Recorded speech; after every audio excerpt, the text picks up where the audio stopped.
Salut à tous et bienvenue dans ce nouvel épisode où on va parler argent, voyage et choix de vie radicaux.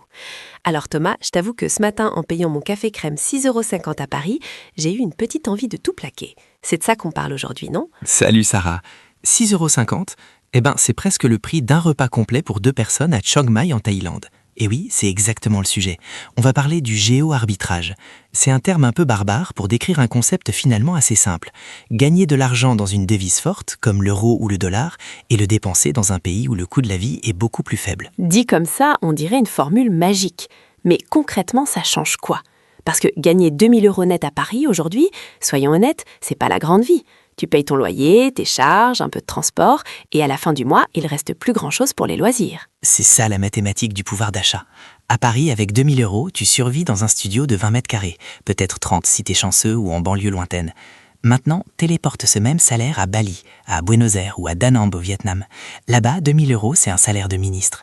On parle d'une villa avec piscine privée, d'une femme de ménage, de manger au restaurant midi et soir sans jamais regarder les prix, et de pouvoir épargner peut-être 1000 € par mois. C'est un changement de classe sociale instantané, juste en prenant l'avion. C'est fou quand on y pense. On a l'habitude de penser que pour devenir riche, il faut gagner plus. Mais là, l'idée, c'est pas de gagner plus, c'est de dépenser mieux, ou plutôt de dépenser ailleurs. Mais attends Thomas, ça c'est la partie rêve, la partie Instagram. Dans la réalité, comment on fait? On ne peut pas juste débarquer n'importe où et travailler. C'est là que ça devient technique et intéressant. Avant, c'était réservé à quelques retraités ou des expatriés envoyés par des grosses boîtes. Aujourd'hui, avec la généralisation du télétravail et l'explosion du freelancing, c'est devenu accessible à une toute nouvelle génération, les fameux digital nomades. Mais attention, il ne suffit pas de partir avec son laptop. Il y a la question des visas. Justement, on entend beaucoup parler de ces visas nomades. C'est quoi l'arnaque? Ou c'est vraiment aussi simple que de remplir un formulaire? Alors, il n'y a pas forcément d'arnaque, mais il y a des règles. Pendant longtemps, les nomades digitaux étaient dans une zone grise. Ils entraient avec un visa touriste, bossaient en douce sur leur ordi et sortaient du pays tous les 3 mois pour renouveler le visa. C'est ce qu'on appelle le visa run. C'est risqué et illégal techniquement. Mais depuis le Covid, les pays ont compris qu'il y avait une manne financière énorme. Des pays comme l'Estonie, la Croatie, le Costa Rica ou même Dubaï ont créé des visas spécifiques. Tu prouves que tu gagnes par exemple 2500 € par mois via une source étrangère et ils te donnent le droit de résider légalement 1 an ou 2. D'accord, donc l'État t'accueille à bras ouverts parce que tu viens injecter tes devises fortes dans leur économie locale. Mais quid des impôts? C'est souvent là que le bas blesse. Si je vis à Bali, mais que je suis française, je paye où? Ah, la fiscalité, le sujet qui fâche. En théorie, tu payes tes impôts là où tu résides physiquement plus de 6 mois par an. Donc si tu vis à Bali, tu devrais payer en Indonésie. Sauf que la France, comme beaucoup de pays occidentaux, a des règles strictes sur la résidence fiscale. Si ton centre d'intérêt économique reste en France, le fisc français ne te lâchera pas. Beaucoup de géo-arbitragistes montent des structures dans des pays à fiscalité avantageuse ou deviennent ce qu'on appelle des perpétuels voyageurs, sans résidence fixe, pour essayer d'échapper au système. Mais là, on rentre dans une zone complexe où il vaut mieux avoir un très bon avocat fiscaliste. Ce n'est pas juste boire des cocktails sur la plage, c'est aussi de la paperasse administrative assez lourde. Oui, on est loin du cliché du gars qui bosse 2 heures par jour en maillot de bain. Et puis, il y a le décalage horaire. Si tes clients sont à Paris et que toi tu es en Asie, tu commences ta journée de travail quand les autres la finissent, ou l'inverse. Ça doit être épuisant à la longue. C'est un point crucial. Si tu es en Amérique latine, ça va, tu es plus ou moins calé sur les horaires US ou Europe. Mais l'Asie, c'est l'enfer pour ça. Tu te retrouves à faire des réunions Zoom à minuit. Mais bon, passons au sujet qui me titille le plus, Sarah, l'éthique. Parce que vivre comme un roi avec un SMIC, c'est génial pour toi, mais pour les locaux. C'est exactement ce que je voulais aborder. J'ai vu des reportages sur Lisbonne ou Mexico City. Les locaux sont furieux. Les loyers explosent parce que les propriétaires préfèrent louer cher à des Américains ou des Européens en télétravail plutôt qu'à des familles locales. On ne serait pas en train d'exporter notre inflation et nos problèmes de logement chez les autres? C'est le revers de la médaille, et il est violent. C'est une forme de gentrification mondiale. Prends le quartier de la Condesa à Mexico. C'est devenu une bulle anglophone. Les prix des cafés ont triplé. Les petits commerces ferment pour laisser place à des espaces de coworking branchés et des boutiques de matcha bio.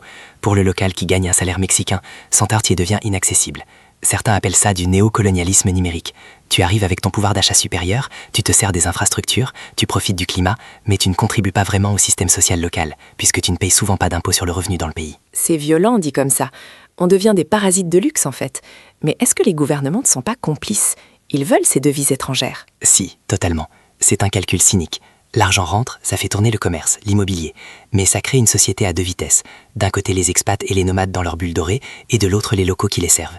Et ça mène à une autre problématique, plus personnelle celle-là, la solitude du nomade. Ah oui? Pourtant sur les réseaux, ils ont l'air d'avoir une vie sociale hyper remplie, toujours en soirée, toujours entourés. C'est de la façade, Sarah.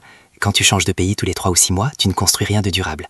Tes relations sont éphémères. Tu rencontres des gens, tu as des conversations superficielles. Tu viens d'où? Tu fais quoi? Tu restes combien de temps? Et paf, l'un des deux repart. Au bout de 2 ans, beaucoup de géo-arbitragistes ressentent un vide immense. Ils réalisent qu'ils sont des touristes éternels. Ils ne sont citoyens de nulle part. Ils n'ont pas de communauté, pas de racines. Et vivre dans un pays sans comprendre la langue, sans saisir les codes culturels profonds, juste en restant dans les zones pour expats, ça isole énormément. C'est un peu le syndrome de Lost in Translation, mais version perpétuelle. Donc, si je résume Thomas, le géo-arbitrage, c'est financièrement imbattable, c'est une liberté géographique incroyable, mais socialement et éthiquement, c'est un terrain miné.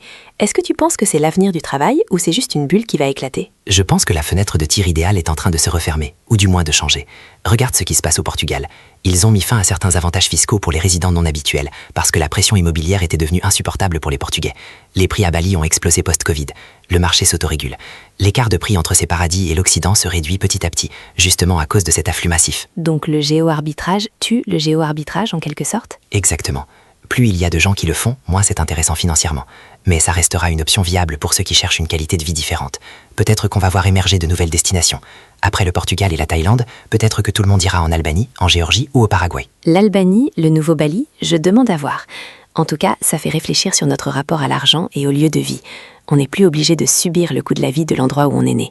Et ça, c'est quand même une révolution historique. C'est une liberté totale. Mais comme toute liberté, elle vient avec des responsabilités. Si vous nous écoutez et que vous voulez tenter l'aventure, faites-le. Mais faites-le avec conscience. Apprenez la langue, achetez local, respectez les habitants. Et ne vous comportez pas comme si le pays était un parc d'attractions géant conçu pour votre plaisir personnel. Amen à ça. Merci Thomas pour cet éclairage. On se retrouve la semaine prochaine pour un autre sujet. D'ici là, que vous soyez dans un bureau à la Défense ou sur une plage au Costa Rica, bonne semaine à tous. Salut tout le monde.